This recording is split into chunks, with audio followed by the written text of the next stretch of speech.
Hey everybody, you know what you came here for. This week in Cleantech. It's our 15-minute roundup of the biggest stories in climate and clean energy this week. This is take 2 of the show. Take 1 was about 30 seconds ago and got Mike and I laughing because I came out like I had a popsicle stuck in my mouth or something. Couldn't say a word. Happy Friday to you too. September 19th, 2025. My mom's birthday today. Happy birthday to Pam out there. Gerke? I'm not sure she's ever listened to an episode, but she's going to listen to this one because I told her there's a birthday shout out in it. No guest on the show tonight, Mike. Just you and me. A couple of hucksters at our comedy hour. I'm Factor This content director Paul Gerke, joined by Cleantech commentator Mike Casey of Tigercomm. You know him. Mike, how is the post-RE Plus hangover treating you? I am run down as hell this week. Friend, I did not move on Saturday. I got in the family room chair. Yeah. And I sat there for, I had to be 6-7 hours. I took bio breaks, and I think I took like a 45-minute nap, and I went to, it's crazy. That's pretty nice. Oh my gosh, I was definitely spent. But hey, I have good news. Yeah. So the votes are in, and Claire Quirin has confirmed that you, my friend, were voted the best toupee at RE Plus. Oh, thank you. Better than John Engel ever got. You know, Tom Brady is living proof that we've done a lot for hair plugs in this country over the last, 10 years or so. And does he have hair plugs? I think so. Doesn't he? No, does he not? I don't know. I'm not trying to shame any man who wants to keep his lettuce up top. Thankfully, I am blessed with a little extra, but one day it could all be gone, and I'm very much aware of that. Thanks, Claire Quirin, for the laugh. Thanks to everybody at RE Plus, by the way, who shouted us out and came by and said hi when we were doing the show live. Very cool to see some people that actually find some value in these episodes and to interact with you in real life. Always a cool thing. If you want to be part of the show, feel free to give us a shout on LinkedIn or on our emails. My inbox, paul.gerke@clarionevents.com. It's very unlikely that I've set up an Outlook rule for your email address. Very unlikely, not impossible. So hit me up there. Mike, let's get into our stories this week. Story number 1. We will, and I also want to just note Mike Nowicki, who came to visit us at the Power Up stage. Yeah. He has volunteered to join Dana Claire Redden on the Cleantecher of the Year committee. We need 1 to 2 more people. So listen, folks, if you like the show and you want to be part of the committee that picks the Cleantecher of the Year from the many people who are named as Cleantecher of the Week, please let us know. Okay, our first story is about corporate welfare. I didn't say that. It's written by our previous guest, Darna Noor from The Guardian. Fossil fuel firms receive U.S. subsidies worth $31 billion each year, study finds. Paul Gerke. Mike Casey, I was just talking to a lot of folks at the aforementioned renewables conference that we were just going back and forth about. And one of the things that came up was, okay, maybe solar and wind can survive without subsidies. But what about everybody else? When is the fossil fuel lobby going to give up their subsidies? Yeah. And that's a fair point, and we've been talking about that a lot on the show lately. Darna's piece in particular points out a new analysis that finds that the U.S. provides about $31 billion a year in subsidies to the fossil fuel industry. That number has doubled since just 2017. The authors of the report found that these subsidies allow the sector to receive what are ridiculous returns on investments in the neighborhood of 30,000% ROI. That's a pretty nice business to be a part of, Mike. Trump's One Big Beautiful Bill is set to hand fossil fuel companies an additional $4 billion per year over the next decade. The largest support for the oil industry in the bill is 1, expanded credits for carbon capture, and 2, a lowering of already submarket royalty rates for fossil fuel production on public lands. Mike, I'm sure you have a lot to say about this one. Oh, nothing. We'll move right along. That's not true. Actually, it's... No. So someone once said to me that the way that public policy treats fossil fuels is like you own the house next to you and you rent it out to a bunch of college guys. You don't require any security deposit. You clean up their beer cans every Sunday morning and you charge them below market rate for the rent. And it's okay if they beat the crap out of your house. So, what do you say? Like, it's just, this is an industry that's been around for 150 years. They have engineered all sorts of attacks on clean tech. And a lot of it was on the narrative that somehow we're policy support for clean energy, which most Americans support, is illegitimate. Well, if illegitimacy, if subsidization were a sign of immaturity, then the oil and gas industry would be the oldest toddlers on the planet. They've been in diapers for 150 years. So it's probably time they stood on their own 2 feet and stopped putting their hands in our pockets. Paul, story number 2. Second story is by Ed Ballard from the Wall Street Journal, titled "Oil Giant Saudi Arabia is Emerging as a Solar Power." A lot of solar power out there, Mike. That place is ripe for it. Absolutely. Despite having only 4 gigawatts of solar capacity last year and being the world's top oil exporter, Saudi Arabia is now becoming one of the fastest growing markets for solar power. Investor ACWA Power, whose largest shareholder is Saudi Arabia's sovereign wealth fund, is leading the charge with plans to add about 100 gigawatts of capacity. The country wants to get half of its electricity from clean sources by 2030. If they complete that goal, they will be in the world's top 5 markets for new solar capacity over that period. Paul. It sounds like they've got a lot of the same problems that we do over here in the labor shortage market. The growth over there is so fast, Mike, that solar companies can't keep up. And although the Middle Eastern deserts are sunny, heat and dust can ultimately weaken solar energy's output if you don't keep those things clean.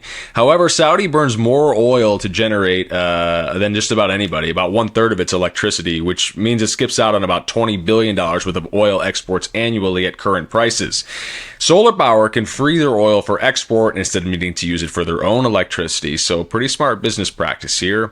As they say, don't get high on your own supply. Did you write that, Alex Peterson? That's pretty clever. Mike, get us a story number 3, would you? Former guest Tim Deschamps with TechCrunch.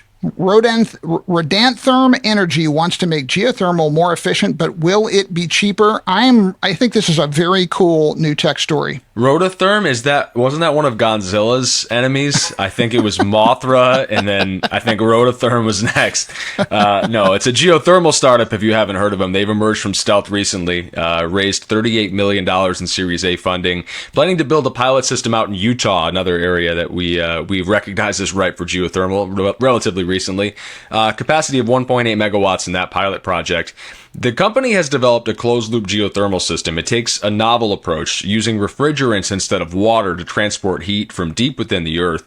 Rodatherm says their system is 50% more efficient, cutting costs and water use. It's contracted with the Utah Associated Municipal Power Systems as its first off-taker. The power purchase agreement, $80 per megawatt hour. Not a bad deal. Mike, your thoughts?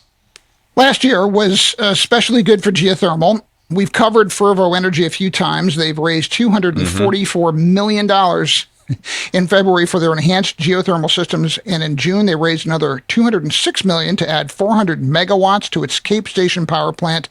The first 100 megawatt phase of that project is set to come online next year. And then there's XGS Energy. They announced a 150 megawatt data center deal with Meta. Developer Ormat Technologies has seen shares increase 35% this year, and the sector has bipartisan support, so it avoided the tax cut wipeout in the recent tax bill. And even Energy Secretary Chris Wrong's former company Liberty Energy has invested in Fervo. So Rodatherm's more efficient approach could be a game changer, particularly in the drought and parched stricken West, though it will probably come with higher upfront costs than simpler options. Paul, our fourth story. Our fourth story is by Jinju Lee from the Wall Street Journal, titled "Rushing to Meet AI's Energy Needs, Oil Field Servicers." What is this about? Yeah, this is kind of interesting. So a few oil field service companies are getting into the power business, especially as tech companies need to quickly power their data centers. So you've got companies like Solaris, Liberty, Atlas, ProPetro, and ProFrac already install and operate generation units. They're often powered by natural gas for fracking.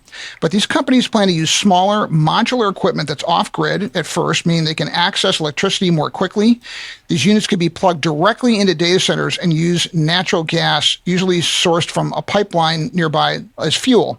So some utility-scale gas turbines have 5 or even 7-year wait lists. We've talked a lot about that on the show. One of the great questions is, how are we going to power all these new data centers and meet all this new load? This equipment can provide near 100% uptime, in addition to being quite a bit faster at 18 months on arrival, and it's what data centers require without needing a significant amount of backup power. Paul? Yeah, Mike, quite frankly, it's just the gas industry trying to find a way to meet the moment here, because we talk frequently about how far away gas projects typically are. You hear the 3 to 5 year window thrown out. You hear a more realistic 5 to 7 if you weren't already in line for things.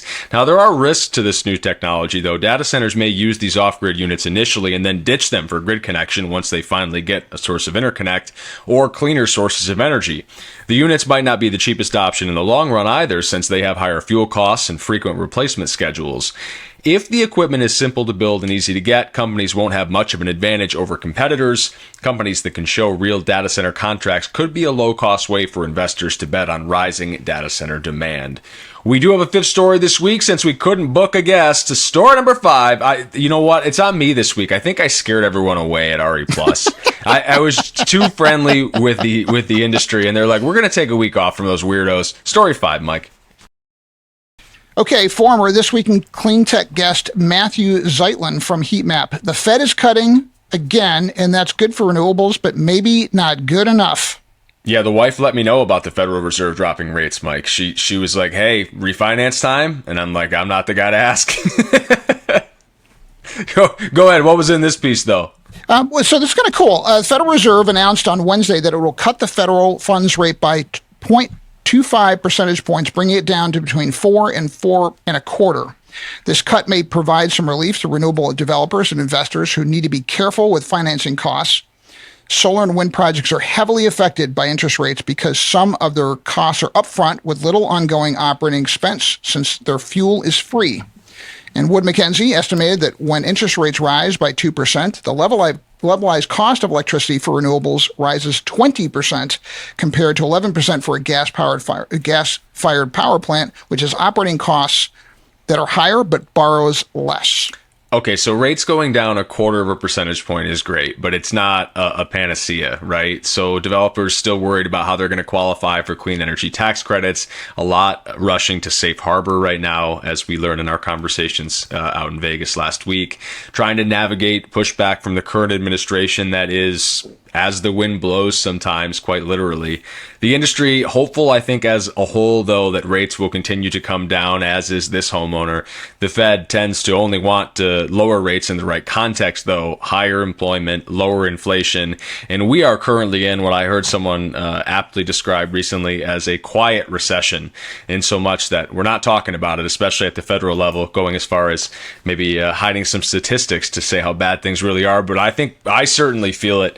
And I can't imagine what it's like trying to develop clean energy projects in a situation where, you know, your finances and all of the math you put together to make these projects viable are frankly sort of up in the air and out of your control on a day-to-day and month-to-month basis. All right, Mike, before we wrap it up, why don't you do Cleantecher of the Week this week? I always do Cleantecher when we have a guest. I would love to give you the opportunity, and you know what? It's not a difficult to pronounce name. Give us the Cleantecher of the Week. Well, this is a longtime friend of mine, Tom Steyer. He is the co-executive chair of Galvanize. He reminds us that when we talk about climate now, the conversation is about technology, costs, and politics, which is important. We cannot lose sight, however, of what is truly important, passing on a livable planet. Tom reminds us about this after a weekend camping with his grandkids. Congratulations, Tom. I also want to give a listener shout out. Yeah, go ahead.